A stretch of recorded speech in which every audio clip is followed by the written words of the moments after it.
राधे राधे बंधु, YouTube channel भक्ति गीत वर्षा में आपका हार्दिक स्वागत है। बंधु, आज मैं आपको कार्तिक मास के 14वें अध्याय का स्मरण कराती हूँ। बोल विष्णु भगवान की जय।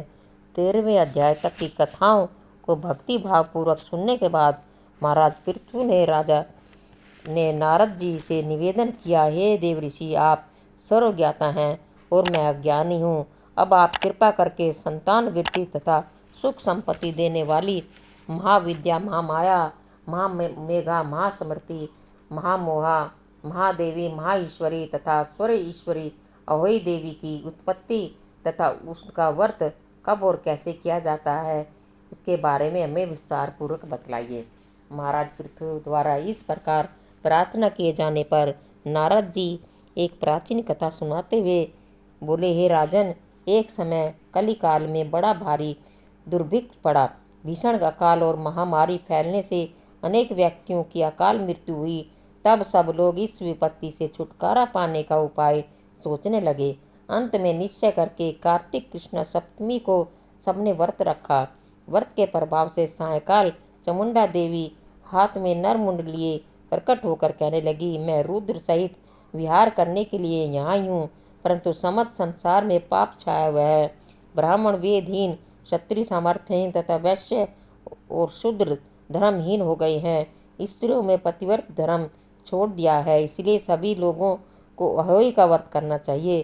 कार्तिक कृष्ण सप्तमी तथा अष्टमी को केवल रोगियों को छोड़कर शेष सभी स्त्री पुरुष सारे दिन भोजन न करें। सायकाल अहोई देवी का पूजन करें। अहोई देवी मेरा ही नाम है, अतः तभी व्यक्ति अहोई पूजन को मेरा ही पूजन मानकर भक्ति भाव से करें।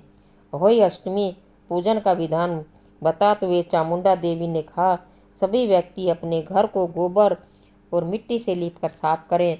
फिर काला, पीला, हरा तथा लाल इन 4 रंगों से द्वार पर मेरी मूर्ति बनाएं और स्वादिष्ट पकवान बनाकर मेरी पूजा करें। तब चामुंडा देवी यह कह ही रही थी, तभी एक धीवर की स्त्री बोली, हे माता, हम नीच लोगों का कर्तव्य भी बतलाइए। तब देवी ने कहा, तुम लोग भी मेरे भगत हो, सो सब लोग मेरा पूजन करके तुम्हारी संतानों को पूजेंगे तथा तभी उनकी पूजा सफल होगी। मेरी पूजा के बाद कुमारिन तथा मालिन की भी पूजा होगी। इतना कहकर देवी अंतर्ध्यान हो गई। सभी व्यक्तियों ने चामुंडा देवी के कथनानुसार व्रत और पूजन किया और सबके संकट दूर हो गए और सारा संसार सुखपूर्वक रहने लगा। अहोई अष्टमी की कथा सुनने के पश्चात राजा पृथु ने नारद जी से पूछा, हे ऋषिवर, महीनों में कार्तिक और तिथियों में एकादशी को श्रेष्ठ क्यों माना गया है, कृपा करके बतलाइए। तब नारद जी ने कहा, हे राजन, एक बार यही प्रश्न सत्यभामा जी ने भगवान कृष्ण जी से पूछा था। भगवान श्री कृष्ण ने जो उत्तर सत्यभामा को दिया था वही मैं तुमसे कहता हूँ, ध्यान पूर्वक सुनिए। एक समय सत्यभामा जी ने श्री कृष्ण जी से पूछा, हे प्राणनाथ, जब सभी मास और तिथियां बराबर हैं, तब कार्तिक मास और एकादशी तिथि क्यों सर्वोत्तम मानी गई है।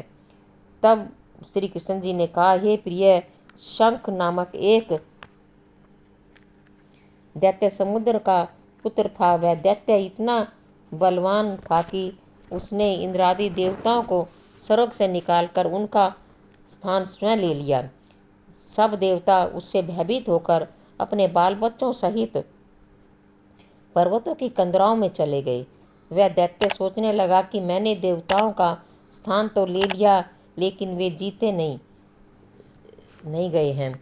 ऐसा प्रतीत होता है कि देवता वेद मंत्रों से बलशाली, अतएव मुझे मंत्रों सहित वेदों का हरण कर लेना चाहिए। तब उसने ऐसा विचार किया तो वेद डर के मारे समुद्र में जाकर छिप गए। ब्रह्मा आदि सब देवताओं ने संसार को वेद विहीन देखा तो सभी देवी देवता भगवान विष्णु की शरण में गए। शेष सैया पर भगवान को निंद्रा मगन देखकर सभी देवता उन्हें जगाने के लिए स्तुतियां, भजन, कीर्तन और गायन वादन आदि क्रियाएं करने लगे। भगवान विष्णु के जाग जाने पर सभी देवताओं ने आह्वान, आसन, पाद्म, अर्घ्य, आचमन, स्नान, वस्त्र, यज्ञोपवीत, चंदन, पुष्प, धूप, दीप, नैवेद्य, तांबूल, प्रदक्षिणा तथा नमस्कार द्वारा भगवान का षोडशोपचार पूजन किया।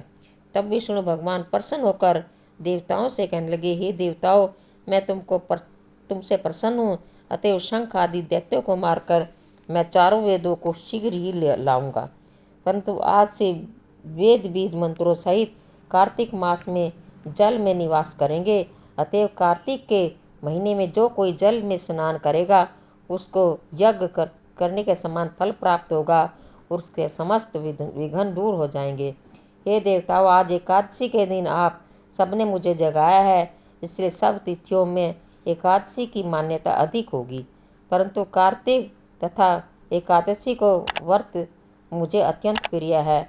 आगे की कथा सुनाते हुए नारद जी ने कहा, हे राजन, इतना कहकर भगवान मत्स्य का रूप धारण करके विंध्याचल में निवास कर रहे महर्षि कश्यप जी की अंजलि में आ गए। कश्यप जी ने उनको कमंडल में डाल दिया। जब कमंडल में भर गया तो मत्स्य रूपधारी भगवान कहने लगे कि हमको कोई बड़ा स्थान दो। तब कश्यप जी ने घड़ा दिया, घड़ा भी भर गया। तब उन्होंने कुएं में छोड़ दिया, परंतु भगवान मत्स्य रूप में तेजी से बढ़ते हुए अतः कश्यप जी ने उनको समुद्र में डाल दिया। भगवान ने एक अत्यंत विशाल मछली का रूप धारण कर दैत्यराज शंकासुर को मार दिया। शंकासुर को मारने के पश्चात भगवान मत्स्य रूप त्याग कर विश्राम हेतु बद्रीनारायण चले गए। बद्रीनारायण में भगवान ने देवताओं से कहा, हमने शंकासुर को मार दिया है, अतः ऋषि और मुनि जाकर समुद्र के अंदर से वेदों को ढूंढ लाएं। तब तक देवताओं सहित प्रयाग में मेरा निवास रहेगा। तब ऋषियों ने अपने तपोबल द्वारा समुद्र में वेदों के 6 अंगों छंद, व्याकरण, कोश, वैदक, ज्योतिष तथा स्मृति को ढूंढ निकाला। जिस वेद का जो भाग जिस ऋषि को मिला, तब से वह भाग उसी ऋषि का माना गया। इसके बाद समस्त ऋषि ब्रह्मादि देवताओं सहित प्रयाग आए और उन्होंने वहाँ पर अश्वमेध यज्ञ किया। इसलिए प्रयाग को तीर्थों का राजा कहा जाता है। प्रयागराज में स्नान, दान तथा यज्ञादि करने वाले के जन्म जन्मांतर के पाप समूल नष्ट हो जाते हैं और वे मोक्ष के अधिकारी बन जाते हैं, इसमें संदेह नहीं है। बंधुओं, चैनल को लाइक, शेयर एंड सब्सक्राइब करें और बेल आइकन भी दबाएं, जिससे कि आपको नई वीडियो की जानकारी मिल सके। बोल विष्णु भगवान की जय। कार्तिक महात्म्य की जय।